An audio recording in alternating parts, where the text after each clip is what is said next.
Hello and welcome to the Writing Finger.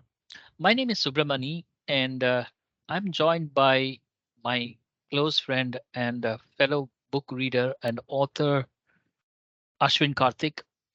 We are here to discuss about reading, the joys of reading, and the pleasures of writing. Ashwin, the first thing that we should discuss here is about 5 reasons why people should discover writing. And we're not talking about books or anything very heavy, but the short writing or any kind of writing that they like. So what do you think? Well, the reasons for people to write. Well, first of all, Subramani, thank you for agreeing to do this podcast with me. It's indeed a pleasure talking to you. And why should we write? It is a very good question.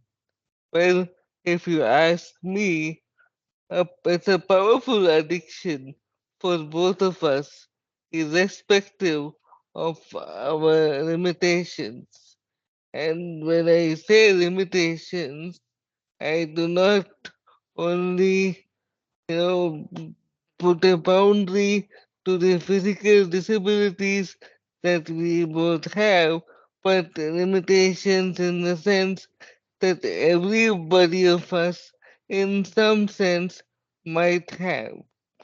But when you talk about disabilities in our case, me being someone with the severest form of cerebral palsy, where only my one finger is functional, and in your case, it is the blindness, we not only aspired to write, but we have also become published authors successfully. If you also talk about Hollywood, we must also note that the most successful or the actors who have been acclaimed as Oscar winners, many of them did win their Oscars for you know, playing or portraying the roles of people with disabilities in many movies. To give you one example, I would like to, get your notice to one movie called The Left Foot. It's the story of Christy Brown, a person with severe, severe form of cerebral palsy, and he used to write only with one left foot, which was the only part that was not affected in his body. So I would say, when it comes to writing, disability is not a weakness, but it can be a very great strength. It only depends on how you play it. Yes. And if we look at the first of many reasons why people should write, is because writing transcends limitation. You know, the limitation is not just about disability that you mentioned, Ashwin. It's also about any kind of barrier to writing. It's basically when people get a little nervous, they really feel that they're not good enough, and that thought kind of puts them back, uh, uh, you know, into their shell, and they don't get out of it many a times. But it doesn't have to be like that. You know, First, you should understand that writing helps you crystallize your ideas. Writing can change your reality. And probably these are reasons why, people should disregard, their limitations and then experience the transformative powers of writing. So the first thing that I would say is writing transcends limitations. And people should definitely try some form of writing in order for them to understand the true healing power, the true redemptive cathartic power of writing. The Yeah. second important reason, Subramani, I think people should write is because writing is the greatest tool that one can have in their toolkit. Just not writing can be effective in the most basic ways also. Maybe in a day job, does not mean that writing should be only creative. Even today, most of the people use emails as a very effective form of communication at work. For me, in my case, in the role I play at work, I write at least 25 to 30 emails per day, and I receive at least double that number. So it allows me to play my role at work very effectively and beyond physical boundaries. I can reach out to people, across the globe through one email. Mm. Just not that. Writing also enables me and helps me, in getting a job done across the globe, maybe establish relationships, rapport with different people, and even maybe change a job or get a new job. So that is why I feel people should definitely explore writing and try to get better at it, how much ever Yes. they can. Yes. It's also not such a difficult thing to practice. Writing is probably one of the most familiar tools that we have in our toolkit. If you go back to our school days and college days, we have written effusively to get those 10 marks. But if writing can be life changing, you know, it only makes it even more compelling to practice it as a skill. So um, that's probably something that people should think about. It is not about the limiting factors that should let us clam up, but it should be liberating. It should help us get the experiences inside of us to people who would find it useful. The third, most important reason why people should write is that writing is probably the best way you can organize your thoughts and ideas. You know, I mean, you might probably say, Ashwin, that this is a better way of discovering one's superpower. Writing is definitely one's superpower. You know, it is. You know, setting goals might sound like a very simple thing to us, but people like the self-help gurus like Brian Tracy or Wayne Dyer, all of them say that write them down. Why do you write them down? You write them down not because you don't remember your goals. How many times we just get up in a day and we keep thinking to do something, and then it keeps skipping our mind all the time. That is because it's there in the mind, but somehow we're not able to bring it to reality. Inside of our head, ideas, thoughts, pictures, or anything, they exist in a kind of an ethereal, uh, shapeless uh, space where it can be overwhelming sometimes. And it is important that we should put them in words. That's why you find people putting their notes on a notice board, or probably they stick it on their fridges. You see different kinds of writings, different kind of styles exist. That's because basically you got to remind yourself in black and white, in a way in which your mind can comprehend it, and that So many words can measure your goal, which means, anything that's measurable is achievable. So that is a powerful reason why people should go for writing, I think. So yeah, what do you say? Definitely, I completely agree with you. And at this point, I would like to share with you a very funny anecdote from my personal experience. You know, I used to write poetry.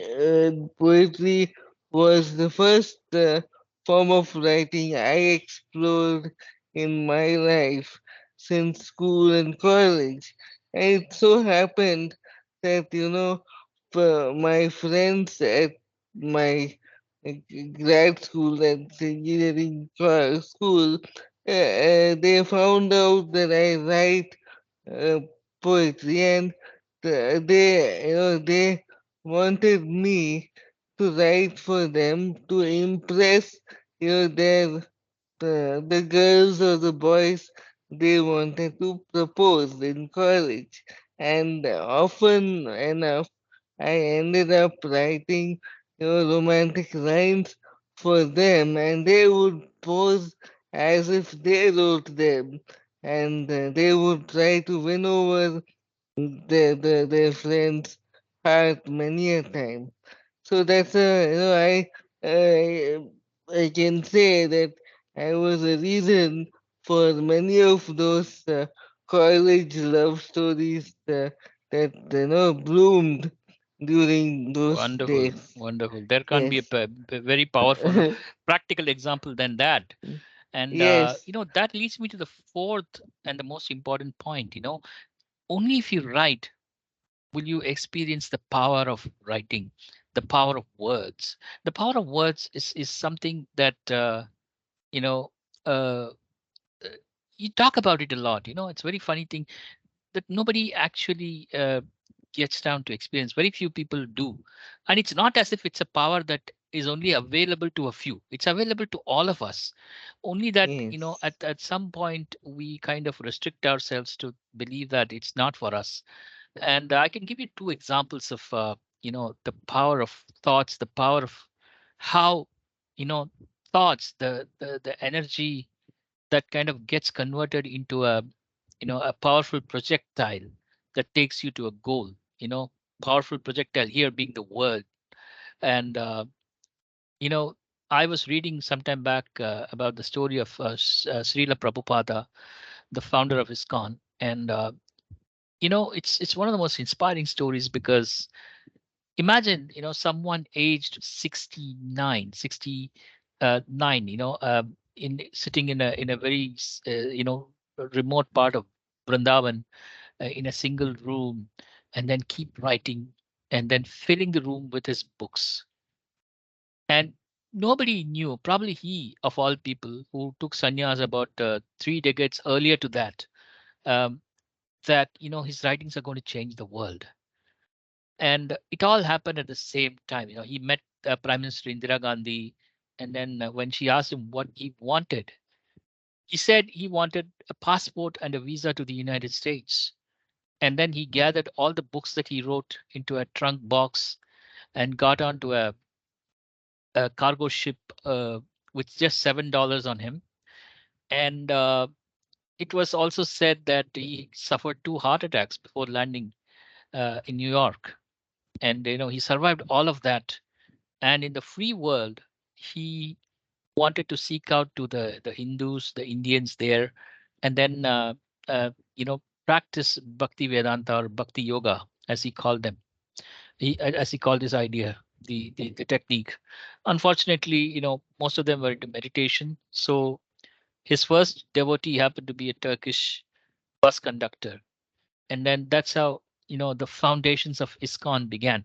More than anything, the the number of words, the hundreds and thousands of words that he wrote on those books, they provided the foundation for what ISKCON is today. And today ISKCON is present in about 120 countries, and probably people in the United States know it better as the Hare Krishna Temple.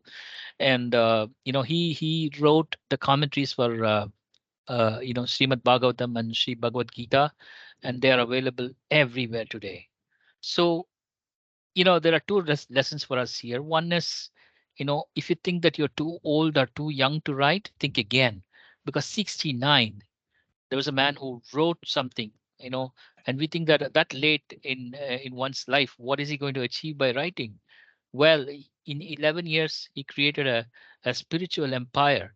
And between his starting to the United States and the time he attained Samadhi at the age of 81, he went around the world 14 times. Can you ever think of this? This is nothing but miracle. So if you uh, think that you're kind of it's too late for you to pick up the pen, you cannot be more wrong. And the second most important thing is that, this is the reality that you create for yourself. Writing helps you create that reality. What do you say, Ashwin?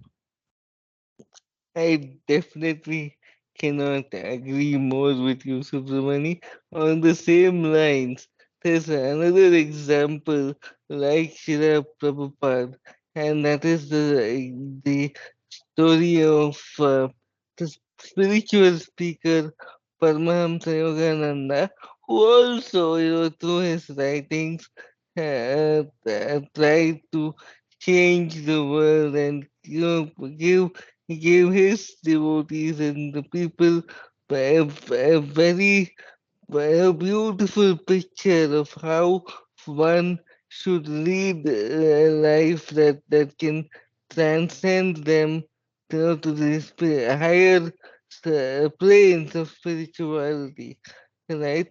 And even if you talk about, you know, the people like Tolkien or J.K. Rowling, you can very well see that through their writing, through their powerful ways with words, how they were able to, create a different universe or a different realm within this world and transcend their readers to that universe of fantasy, magic, and make people believe that even such things are possible. The experience that they gave their readers was something that nobody of us could have imagined, you know. But the world of wizards and witches, magic, Hogwarts as a school of magic. Today they are Absolutely. legendary people. They're part of Yes, they're part of the lexicon today, and that leads me to the absolutely. next and probably the final point that we discussed, the point number 5 of why you should take up writing as your superpower. That is the fact that it gives you the ability to create your own environment, as people like Tolkien and Rowling have done. Gives you the ability to convince people, to persuade them, to influence them on the ideas, the technology, the philosophy, or anything that is core to your heart. Nelson Mandela, for example, he wrote Long Way to Freedom and showed Yeah. people what it is to liberate a country from the curses of racism. And Martin Luther King, he enlightened his people with his very, very illuminating speeches.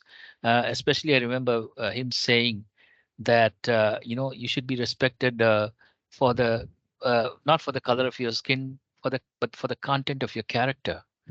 And such a powerful set of words put together in such a powerful way. So if you believe in something very strongly, writing will help you take your ideas, your philosophy to a wider community and help you create that reality that you always wanted to create for yourself. And Brian Tracy is the one I also remember now, because in his book The Luck Factor, he talks about writing down your goals, the 10 goals that you might like to achieve. And I tried that method, and I can tell you that one of the things that I wrote was that I should write a book in 5 years. And before I could even complete the fifth year, I write I wrote the book. And sometimes, you know, when you reproduce your thoughts into words, you are affirming it inside of yourself and you make it happen. That's the magic of writing. And that's exactly how a lot of people in the world are experiencing the power of words. So I hope you enjoy this episode. And if you have something more and to offer in terms of your experiences with writing or reading, the best things that you've read and enjoyed, please share in the comments section. And that is all from us today. We will join you in the next episode. Ashwin, it's great talking to you. Absolutely, this experience I would look forward to any day. And for the audience, just like, share, and subscribe to the Writing Finger today. And do look forward to such interesting conversations between me and Subramani. Signing off for today. See you soon. Bye bye. Thank you.